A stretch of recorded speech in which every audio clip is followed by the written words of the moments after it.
जय श्री कृष्ण दोस्तों, एक बार फिर आप सभी का हार्दिक स्वागत है सीताराम हिंदी कहानियों में, जहां हर कहानी आपको प्राचीन रहस्यों, भावनाओं और अद्भुत ज्ञान की यात्रा पर ले जाती है। क्या आपने कभी सोचा है, जब महाभारत का महासंग्राम कुरुक्षेत्र में हो रहा था, तब धृतराष्ट्र अपने महल में बैठकर कैसे युद्ध का आंखों देखा हाल जान पा रहे थे? कौन था वह पुरुष जो बिना युद्ध भूमि में गए हर बाण, हर रथ, हर नाद और हर शूरवीर का हाल बता रहा था?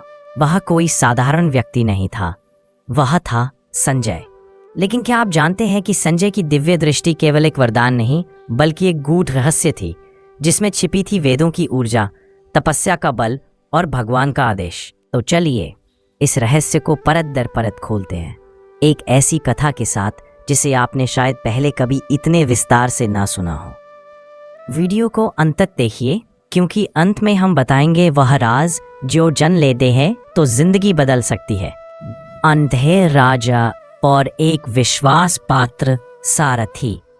हस्तिनापुर का सिंहासन सदियों से एक महान साम्राज्य का प्रतीक था, लेकिन जब उस पर बैठा राजा स्वयं अपनी आंखों से अंधा था, तब उसके लिए सच और झूठ का भेद भी दूसरों की दृष्टि पर आधारित था। धृतराष्ट्र, जिनके नाम में ही धृत यानी धारण करने वाला और राष्ट्र यानी राष्ट्र का था, वह व्यक्ति जिसे राज्य का भार तो मिला, परंतु आंखों की रोशनी नहीं। उनकी आंखें तो नहीं देख सकती थीं, लेकिन उनके मन में सत्ता, मोह और पुत्र वात्सल्य की ज्वाला धधक रही थी। इस अंधे सम्राट के लिए एक ही व्यक्ति ऐसा था जिस पर वे आंख मूंद कर भरोसा करते थे, उनका सारथी, सेवक, मित्र और सलाहकार संजय।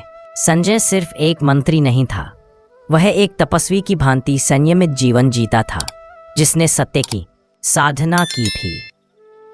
अध्याय 2, वेद व्यास का आगमन, रहस्य की पहली झलक। जब महाभारत युद्ध की घड़ी समीप आई तो राजमहल में उदासी का वातावरण छा गया।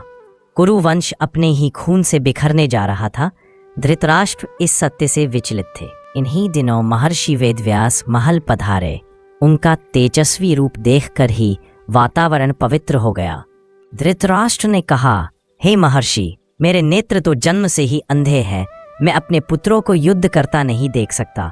क्या कोई उपाय है जिससे मैं इस युद्ध को देख सकूं? व्यास मुस्कुराए, हे राजन, तुम्हें दिव्य दृष्टि नहीं दी जा सकती, क्योंकि तुम्हारा हृदय अभी भी मोह से भरा हुआ है। परंतु मैं संजय को एक विशेष दृष्टि दे सकता हूं, जिससे वह युद्ध का हर क्षण देख सकेगा और तुम्हें वर्णन कर सकेगा। यह कहकर उन्होंने संजय के मस्तक पर हाथ रखा। एक गूढ़ मंत्रोच्चारित क्षण में संजय की साधना पूर्ण हुई। उसके शरीर में कंपन हुआ, उसकी चेतना किसी उच्च ऊर्जा से जुड़ गई। अध्याय 4, क्या थी संजय की दिव्य दृष्टि? यह कोई साधारण दृष्टि नहीं थी। यह ना तो मात्र भविष्यवाणी की शक्ति थी, ना ही केवल दृश्य देखने की। यह थी त्रिकाल दृष्टि, जिसमें वर्तमान, भूत और भविष्य एक साथ अनुभव होते थे। संजय अब न तो शरीर से बंधा था, न समय से। वह युद्ध के हर क्षण, हर रणनीति, हर संवाद और हर भाव को देख, सुन और समझ सकता था, बिना वहां उपस्थित हुए। धृतराष्ट्र के महल में बैठा संजय अब युद्ध भूमि के बीच विचरण कर रहा था। जब अर्जुन ने गांडीव उठाया, जब भीष्म ने शंख बजाया, जब श्री कृष्ण ने उपदेश दिया, वह सब संजय की आंखों के सामने हो रहा था। अध्याय 4, तप साधना और मंत्र शक्ति का परिणाम। महर्षि व्यास ने संजय को केवल दृष्टि नहीं दी थी, उन्होंने उसे योग शक्ति, मंत्र बल और श्रवण तत्व की क्षमता प्रदान की थी। संजय वर्षों से संयम, ब्रह्मचर्य और ध्यान की साधना कर चुका था। उसकी आत्मा निर्मल थी, तभी वह इस दिव्य दृष्टि के योग्य बन सका। ध्यान दें, महाभारत में स्वयं भगवान श्री कृष्ण ने अर्जुन को गीता का उपदेश देते समय कहा था, श्रद्धावान लभते ज्ञानम, अर्थात जो श्रद्धा रखता है वही ज्ञान प्राप्त करता है। संजय के भीतर वही श्रद्धा थी। उसी श्रद्धा के फलस्वरूप उसे यह अनुपम वरदान प्राप्त हुआ। भगवत अध्याय 5, युद्ध का आंखों देखा हाल, शब्दों की जादूगरी। जब कुरुक्षेत्र की भूमि पर महायुद्ध प्रारंभ हुआ तो धृतराष्ट्र ने थरथराते स्वर में पूछा, हे संजय, मुझे बताओ, क्या देख रहे हो तुम? तब आरंभ हुआ महाभारत का सबसे अद्वितीय संवाद, जिसमें संजय ने हजारों घटनाओं का चित्रण किया केवल शब्दों के माध्यम से। उनके वर्णन इतने सूक्ष्म और गहरे होते कि लगता जैसे धृतराष्ट्र स्वयं देख रहे हों। हे राजन, देखो, अर्जुन ने गांडीव उठाया है, श्री कृष्ण ने उनका रथ आगे बढ़ाया है, भीष्म पितामह का शंख बजा, ध्वनि आकाश में गूंज उठी है। यह सब केवल दृष्टि का नहीं, बल्कि भाव, विचार और चेतना का सम्यक अनुभव था। अध्याय 6। क्या संजय का भविष्य भी देखना संभव था? संजय केवल वर्तमान नहीं देख रहा था, वह भविष्य के संकेत भी पा रहा था। जब धृतराष्ट्र ने युद्ध के पहले दिन पूछा, क्या मेरे पुत्र जीतेंगे? संजय ने उत्तर दिया, मुझे भविष्य धुंधला दिखता है, परंतु धर्म की विजय होती दिख रही है। यह संकेत था कि अधर्म का अंत निश्चित था। अध्याय 7। क्या यह शक्ति स्थायी थी? नहीं, संजय की दिव्य दृष्टि स्थायी नहीं थी, वह केवल युद्ध काल के लिए थी। जैसे ही महाभारत का अंतिम दिवस आया और युद्ध समाप्त हुआ, उसकी दृष्टि लोप हो गई। वह फिर से साधारण मानव बन गया, लेकिन उसकी आत्मा इस समर पे अमर हो चुकी थी। श्री कृष्ण का संजय को विशेष संकेत। धृतराष्ट्र के साथ संजय का सबसे भावुक संवाद। युद्ध के अंतिम क्षणों में संजय की चेतना पर हुआ आघात और अंत में दिव्य दृष्टि के पीछे छिपे गूढ़ यौगिक रहस्य का उद्घाटन। जी। अध्याय 8। श्री कृष्ण का संजय से संवाद। महाभारत युद्ध के 13वें दिन जब अर्जुन ने जयद्रथ वध की प्रतिज्ञा की, उस रात संजय अपनी साधना में लीन था। उसी समय उसकी चेतना में एक प्रकाश की लहर दौड़ी और वह एक दिव्य स्वर से संबोधित हुआ। संजय। उसने ध्यान केंद्रित किया। सामने श्री कृष्ण खड़े थे, पर वह दृश्य सांसारिक नहीं था, यह अंतर चेतना में घट रहा संवाद था। श्री कृष्ण बोले, संजय, तुम्हें जो दृष्टि दी गई है वो केवल वर्णन मात्र के लिए नहीं है, यह तुम्हारी आत्मा की परीक्षा है। सत्य का धारण करना सरल नहीं। जिस दिन तुम मोह से ग्रसित हो जाओगे, यह दृष्टि स्वतः लोप हो जाएगी।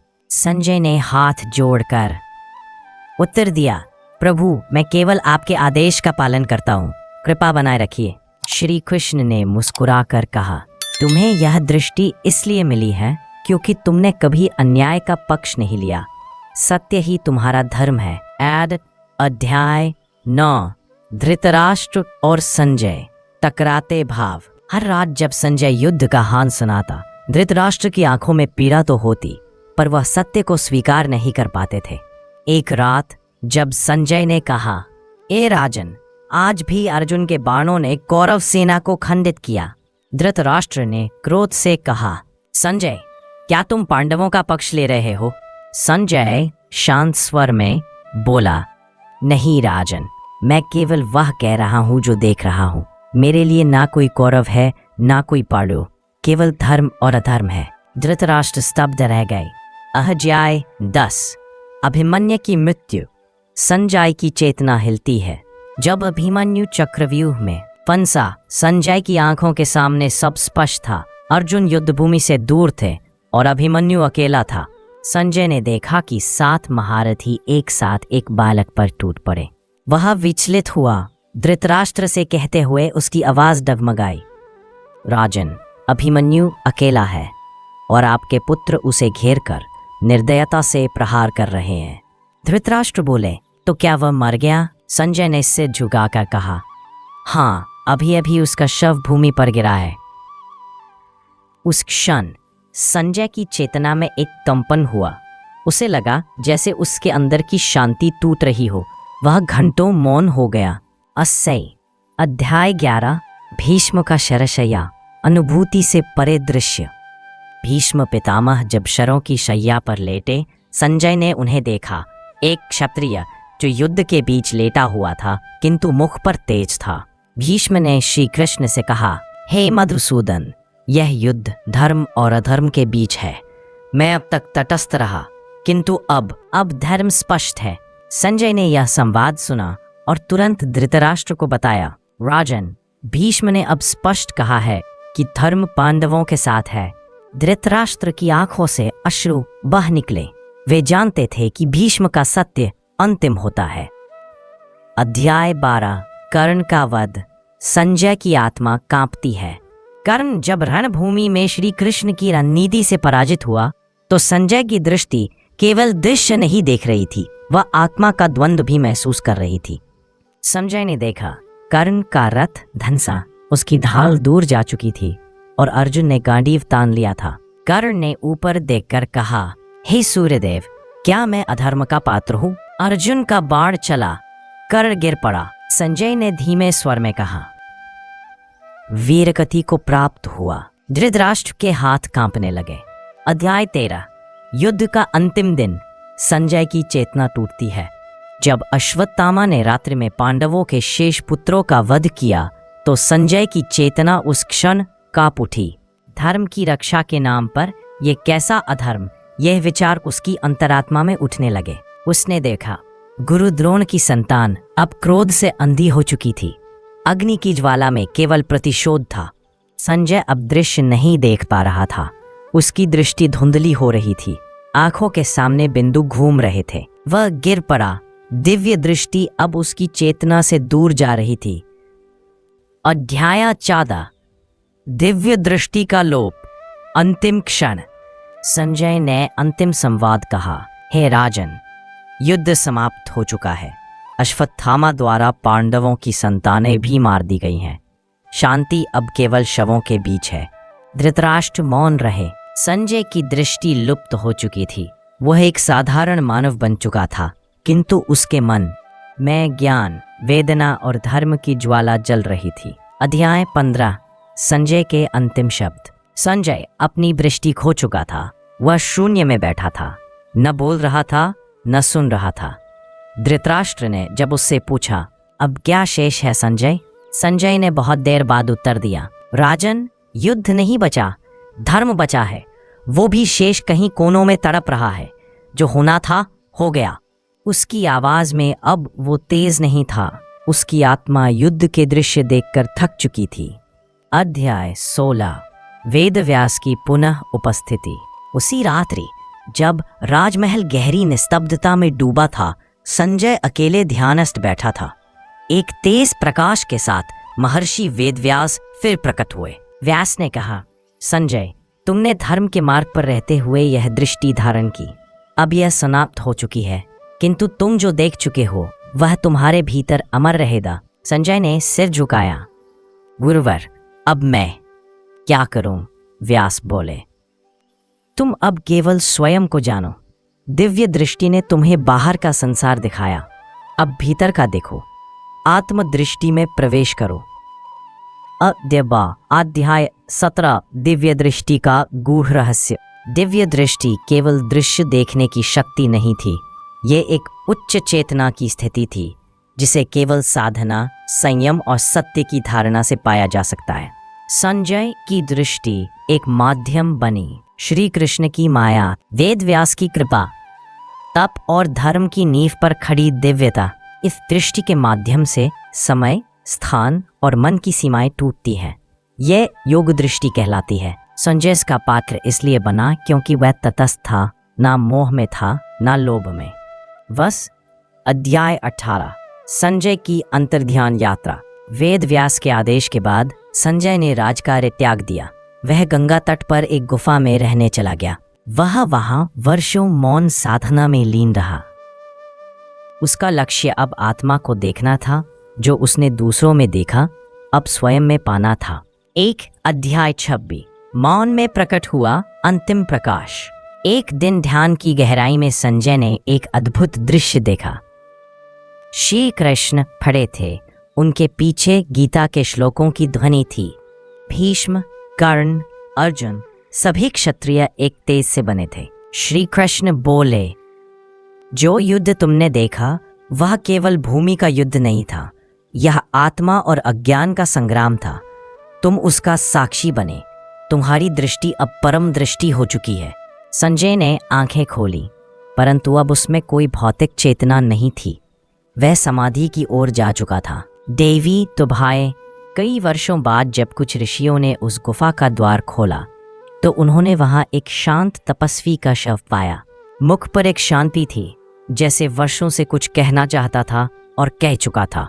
उसके पास एक शिला पर अंकित था, धर्म एक युद्ध है, सत्य उसका रथ, मौन उसकी गति।